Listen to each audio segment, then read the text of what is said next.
Baik,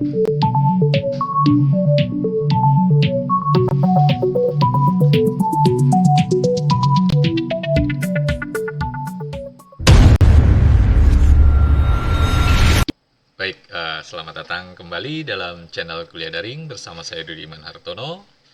Kali ini kita akan membincangkan tentang pemikiran dari Antonio Gramsci, yaitu hegemoni. Hegemoni adalah konsep pemikiran yang digagas Gramsci terkait kesadaran publik.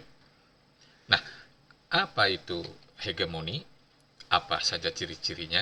Dan bagaimana bentuk-bentuk hegemoni? Ikuti terus kuliah daring kali ini.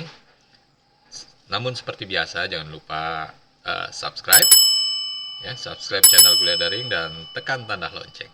Oke? Baik, kita mulai saja perbincangan kita tentang hegemoni, kuasa atas kesadaran publik. Nah, ini adalah Antonio Gramsci.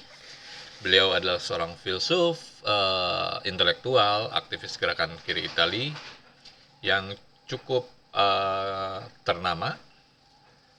Pemikiran-pemikirannya menjadi sangat penting dan relevan hingga saat ini. Beliau adalah anggota Partai Komunis Italia. Karya-karyanya juga menjadi menambah khasanah pemikiran-pemikiran Marxis, kaum Marxis pada umumnya. Oke, itu sekilas tentang Gramsci. Baik, hegemoni menurut Gramsci adalah sebuah proses di mana kelompok yang berkuasa atau kelompok yang dominan menguasai dan mempengaruhi pandangan serta nilai-nilai dalam masyarakat secara menyeluruh. Sehingga kelompok tersebut dapat mempertahankan kekuasaannya dengan cara yang relatif damai dan tidak hanya mengandalkan kekerasan fisik semata. Ya, jadi hegemoni itu pada dasarnya adalah seperti yang saya bilang di awal, ini adalah sebuah manipulasi kesadaran publik.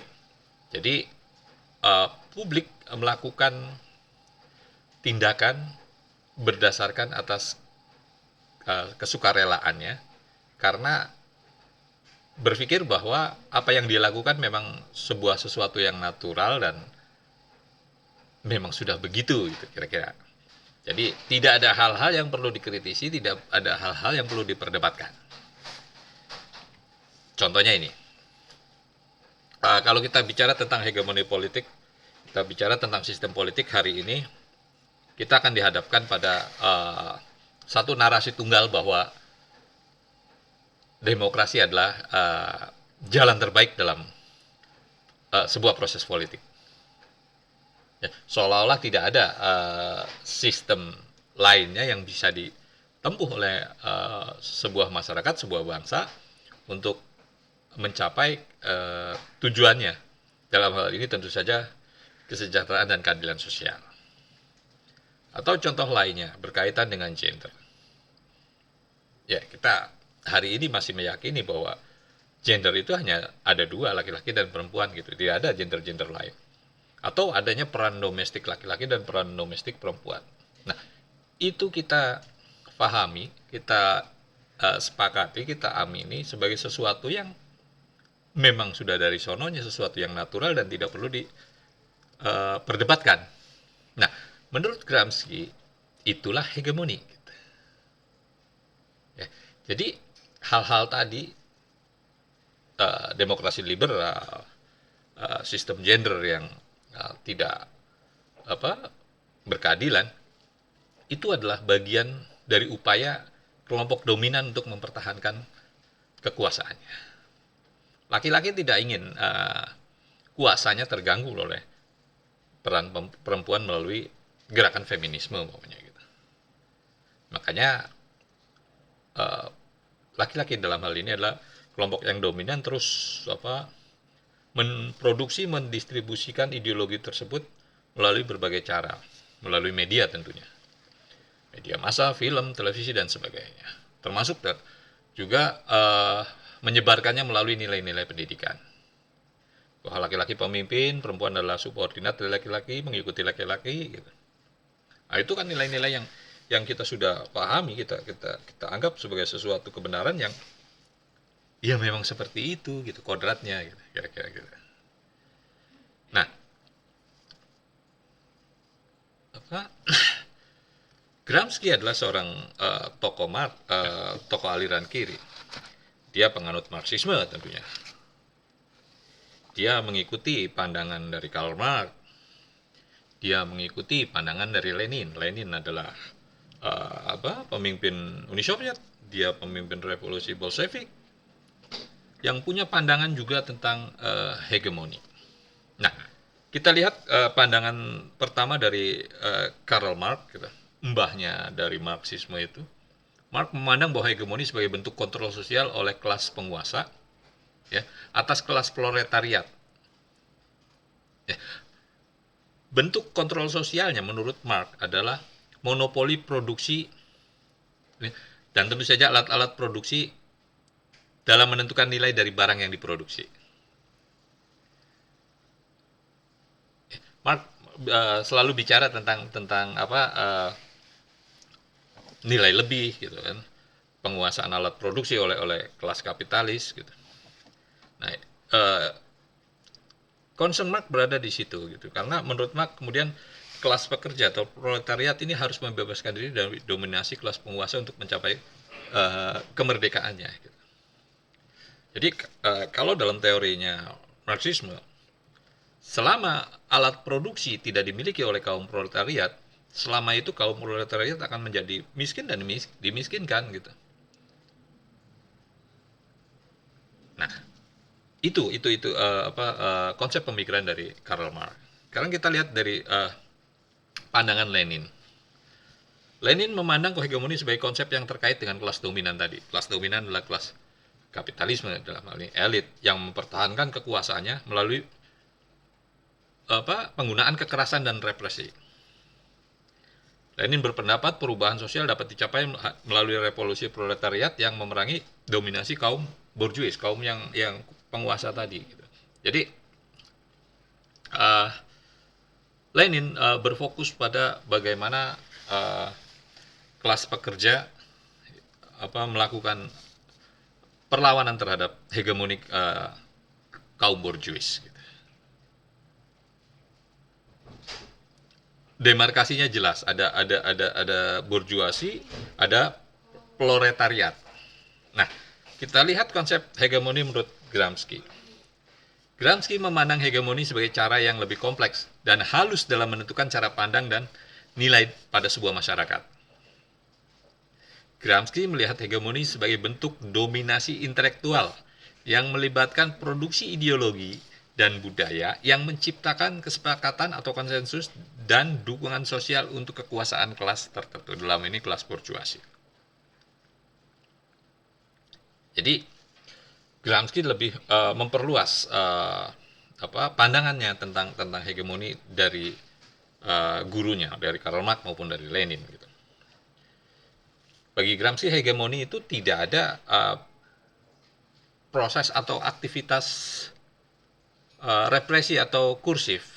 Tidak ada aktivitas memaksa, tapi berjalan secara natural seolah-olah itu sesuatu yang sudah lumrah, sesuatu yang sudah dari sananya, sesuatu yang kodrati gitu.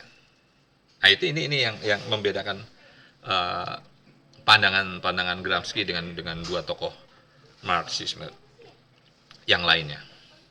Nah, kemudian Gramsci memberikan catatan-catatan atau kritik terhadap Marxisme itu sendiri. Mengapa kemudian Gramsci mencetuskan atau mengenalkan teori hegemoni? Karena Gramsci melihat bahwa kaum Marxis tradisional hanya menekankan pada bentuk perjuangan kelas dan peran deterministik dari faktor ekonomi. Jadi kaum Marxis pada umumnya adalah mereka terlalu mekanistik. Kita tahu ada postulat atau dalil dalam Marxisme yang mengatakan bahwa pada saatnya komunisme itu akan lahir dengan sendirinya ketika kelompok-kelompok atau kaum kapitalis saling berebut sumber daya. ketika negara-negara kapitalis saling berperang memperebutkan daerah jajahan, memperebutkan koloni. Disitulah nanti komunisme akan lahir, akan muncul, akan tumbuh gitu. Kaum Marxis tradisional berpikir linear bahwa sebuah revolusi perubahan masyarakat itu akan terjadi secara linear, dari masyarakat nomaden, kemudian menjadi masyarakat desa, kemudian menjadi masyarakat kota, masyarakat industri, seterusnya sampai ke fase komunisme. Nah, Gramsci mengkritisi ini gitu. Menurut Gramsci bahwa kekuasaan tidak hanya berasal dari faktor ekonomi, tapi juga dari kekuasaan budaya dan ideologi. Dalam Marxisme kita mengenal adanya teori basis dan bangunan atas. Basis itu adalah ekonomi, bangunan atas adalah yang lain-lainnya, budaya, politik, sosial, dan sebagainya. Menurut Marx, ketika ekonomi berubah, bangunan-bangunan atasnya itu pasti akan dengan sendirinya berubah mengikuti struktur bawahnya. Pokoknya ekonomi dari proses ekonomi kapitalis menuju ekonomi sosialis. Gitu. Nah, struktur bangunan ideologinya, bangunan budayanya pasti akan mengikuti menjadi sosialis. Gitu. Nah, ini yang dikritisi Gramsci, bahwa kemudian kaum Marxis hanya menunggu bahwa proses itu secara mekanis akan datang. Gitu. Bahwa proses perubahan itu secara mekanis akan datang menuju pada komunisme, menuju pada keadilan sosial. Nah, Gramsci juga berpendapat bahwa kekuasaan budaya dan ideologi ini bisa diperoleh melalui produksi dan distribusi ide-ide, norma-norma, nilai-nilai, dan representasi budaya dengan menggunakan media massa, institusi pendidikan, seni, pertunjukan, dan sebagainya untuk mempromosikan dan memperkuat hegemoninya dalam proses membentuk kesadaran dan orientasi kelas dari kelompok bawah, dalam membentuk kesadaran palsu tadi, dalam memanipulasi kesadaran publik sehingga mereka mengiyakan, mengikuti ide-ide, norma-norma yang sebenarnya diproduksi oleh kelas dominan tadi gitu.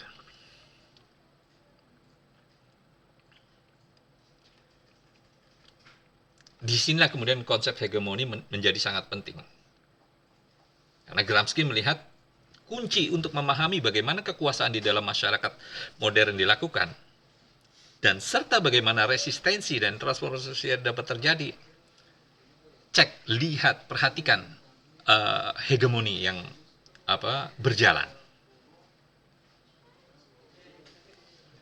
Hegemonilah yang membuat masyarakat kemudian menjadi katakanlah tidak agresif, tidak revolusioner, gitu. Pasrah terhadap keadaan yang menimpanya, pasrah terhadap takdir dan sebagainya. Sehingga seolah-olah kemiskinan adalah bagian dari takdir yang tidak bisa dilepaskan, tidak bisa dilawan, tidak bisa diperjuangkan untuk naik kelas ke fase kelas yang lebih makmur, lebih mapan gitu. Bahwa orang miskin ya pasti akan miskin selamanya gitu. Orang miskin karena malas, karena bodoh dan sebagainya. Padahal kemiskinan adalah bagian dari struktur masyarakat yang tidak berkeadilan. Kemiskinan adalah hasil dari kondisi sosial politik yang tidak berkeadilan. Nah, hegemoni berhasil menciptakan kesadaran palsu pada publik bahwa kemiskinan adalah bagian dari takdirnya, kira-kira gitu. Nah, kita lihat asumsi dasar hegemoni menurut Gramsci. Yang pertama adalah kekuasaan. Ya. Adanya kekuasaan yang tidak hanya mengontrol secara fisik, tapi melibatkan aspek budaya dan ideologi. Termasuk tadi proses produksi dan hubungan sosial serta distribusi nilai-nilai kepada masyarakat melalui media. Jadi kekuasaan di sini bukan kekuasaan fisik, ada militerisme bawahnya gitu. Enggak, bukan. Tapi adalah bagaimana kelompok dominan mengontrol norma-norma nilai sosial yang berlaku dalam masyarakat, yang sesuai dengan tentu saja dengan aspirasi untuk mencapai tujuan mereka, gitu. Yang kedua, hegemoni melibatkan proses konsolidasi kekuasaan. Tentu saja hegemoni terbentuk melalui proses pembentukan ideologi, budaya, kepercayaan yang bersifat konsensus, ya, konsensual, sehingga terbentuk kesepakatan sosial antara penguasa dan rakyat. Konsensus, hubungan patron klien gitu, atasan bawahan gitu, ningrat dan hamba sahaya, balik lagi laki-laki dan perempuan, itu adalah sebuah konsensus sebenarnya.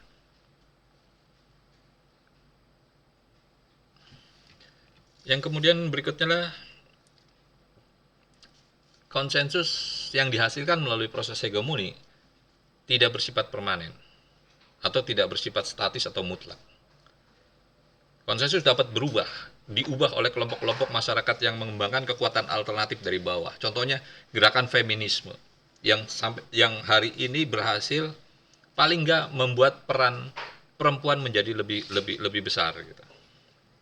Ya kan kalau dulu kita bicara demarkasi atau zonasi wilayah domestik perempuan kan dari kasur, dapur, sumur gitu kalau dalam bahasanya orang Indonesia. Sekarang perempuan banyak masuk ke wilayah-wilayah dominan yang dulunya dikuasai oleh laki-laki. Belum lama ini Arab Saudi berhasil memberangkatkan seorang astronot perempuan ke luar angkasa. Nah, itu kan sesuatu yang kemajuan yang sangat luar biasa buat perempuan di Arab Saudi tentu saja. Oke, kemudian yang keempat, hegemoni bukanlah suatu kondisi tetap dan statis tadi, bersifat dinamis dan berubah sesuai dengan perubahan dalam masyarakat. Sehingga kemudian kelas dominan tadi perlu memodifikasi hegemoninya mengikuti perubahan dalam kondisi zaman yang ada gitu.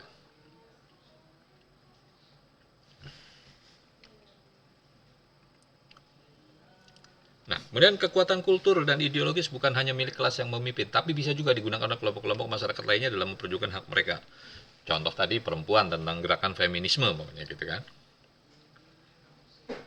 Atau kekuatan sekarang di Indonesia ada mulai muncul gerakan aliran kepercayaan yang meminta pengakuan negara agar bisa disematkan dalam kartu tanda penduduk atau identitas secara resmi gitu. Tidak lagi para penganut aliran kepercayaan kolom agamanya dimasukkan pada agama mayoritas namanya gitu. Nah, itu adalah asumsi-asumsi yang hegemoni yang diperkenalkan oleh Gramsci. Yang keenam adalah ada kemungkinan bagi kelompok masyarakat yang lebih lemah untuk mengalahkan kelompok yang lebih kuat dengan membangun kekuatan alternatif dari bawah. Tentu saja yang didukung oleh konsensus sosial yang lebih luas. Kesadaran gender itu kan sekarang sudah mulai merebak gitu di mana-mana. Kaum laki-laki sudah mulai memberikan ruang pada perempuan untuk berkiprah lebih jauh untuk di bidang politik, sosial, budaya dan sebagainya, intelektual bahkan gitu. Pemimpin negara.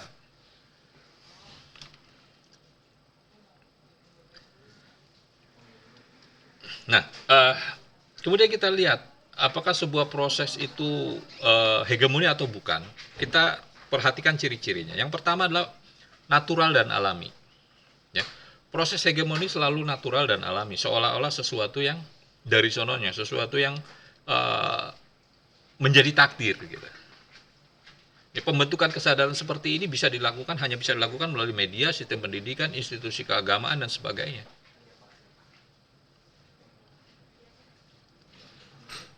Kan kalau kemudian orang-orang miskin atau orang-orang yang dimiskinkan, orang-orang yang dilemahkan, kemudian diberi doktrin bahwa kemiskinannya adalah bagian dari takdir gitu. Kita cukup berdoa, pasrah, ikhlas, selesai. Tidak akan ada perlawanan terhadap kaum yang dominan, tidak ada perlawanan terhadap kaum borjuis gitu. Nah, itu adalah hegemoni. Yang kedua, konsensus. Hegemoni terbentuk melalui konsensus, persetujuan mayoritas. Konsensus pasti bukan dalam bentuk paksaan, tapi persuasi melalui media, melalui institusi pendidikan, institusi agamaan gitu. Konsensus bisa terjadi karena masyarakat pertama mengetahui konsekuensi jika dia tidak mengikuti konsensus. Ya, itu bagian-bagian dari itu. Dia menyadari bahwa kalau tidak mengikuti pada kesepakatan umum, maka hasilnya akan berdampak pada dia gitu. Nah, kemudian kelas berkuasa sebagai elemen utama, tentu saja hegemoni selalu melibatkan kelas berkuasa sebagai aktor intelektualnya dalam menghegemoni kelompok masyarakat yang di bawahnya. Nah, sekarang kita lihat bentuk-bentuk hegemoni. Yang pertama adalah hegemoni politik. Ini terjadi ketika satu kelompok yang kelas dominan tadi, dengan menggunakan daya tarik moral dan kebudayaan untuk memperkuat posisi mereka. Contohnya hegemoni politik adalah dominasi ideologi yang dipegang oleh suatu partai politik atau kelompok masyarakat tertentu. Orde Baru punya hegemoni politik yang dikuasai dipraktikkan melalui Partai Golkar. Di negara-negara komunis lebih terlihat lagi. Kemudian hegemoni budaya. Hegemoni terjadi ketika satu kelompok kelas dominan yang mendominasi budaya melalui pengendalian media massa dan sebagainya. Ya. Iya, persepsi cantik dan tidak cantik gitu. Nilai-nilai kesuksesan dan sebagainya ini bagian dari bentuk hegemoni budaya. Bahwa Barat lebih unggul daripada Timur, atau kulit putih lebih superior daripada kulit berwarna dan kulit hitam gitu. Itu bagian dari hegemoni budaya gitu. Kemudian hegemoni ekonomi. Tentunya inilah soal bicara tentang kepemilikan sumber daya dan produksi ekonomi oleh kelompok-kelompok dominan tadi, di mana kelompok-kelompok dominan bisa menentukan arah, mempengaruhi pada kondisi ekonomi secara keseluruhan, secara nasional gitu. Gampangnya mereka bisa mempermainkan harga gitu.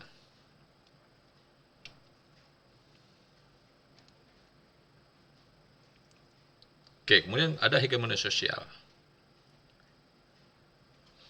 Balik lagi, konvensi peran gender, bahwa perempuan harus bertanggung jawab dan melakukan tugas domestik gitu. Ini bagian dari hegemoni sosial.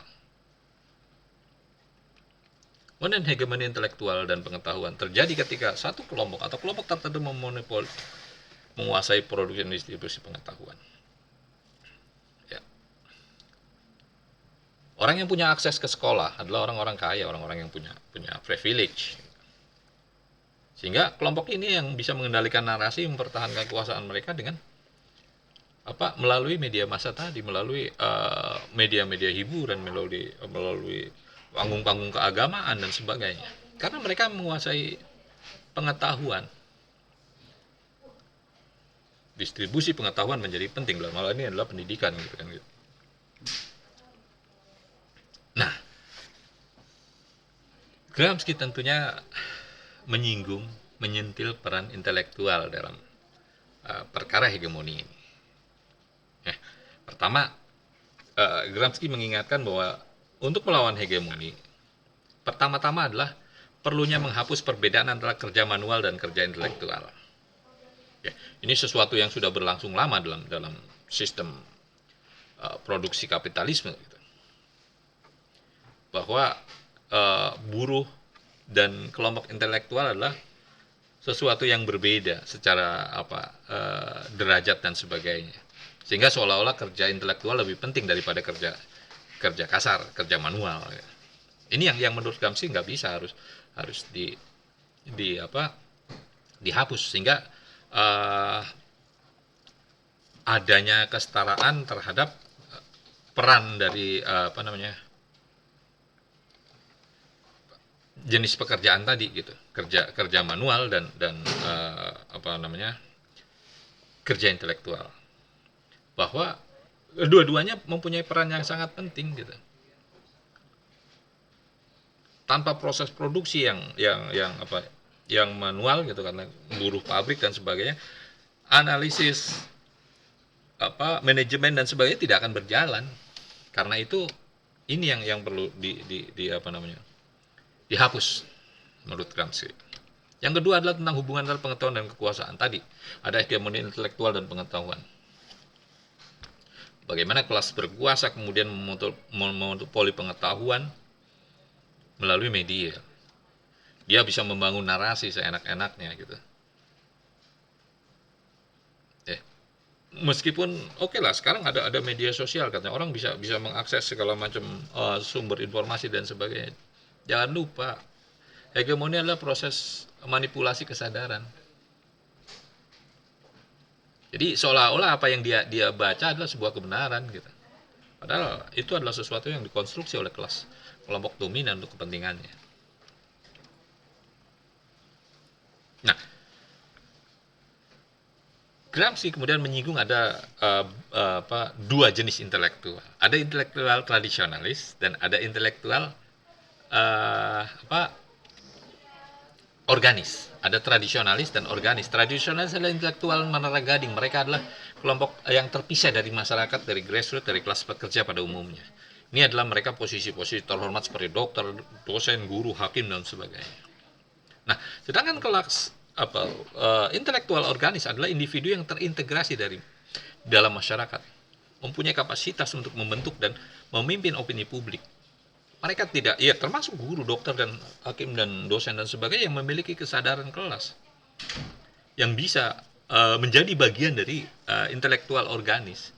Ada kesadaran kritis di sini. Nggak cuma bicara tentang kesadaran magis apalagi, atau kesadaran naif, tapi adalah kesadaran kritis, kesadaran yang transformatif dari apa, keresahannya dia terhadap melihat situasi, kemudian melakukan apa, kritis dan transformasi melalui sebuah gerakan. Dalam ini namanya membentuk sebuah opini publik yang menandingi narasi utama yang dibuat oleh kelas dominan.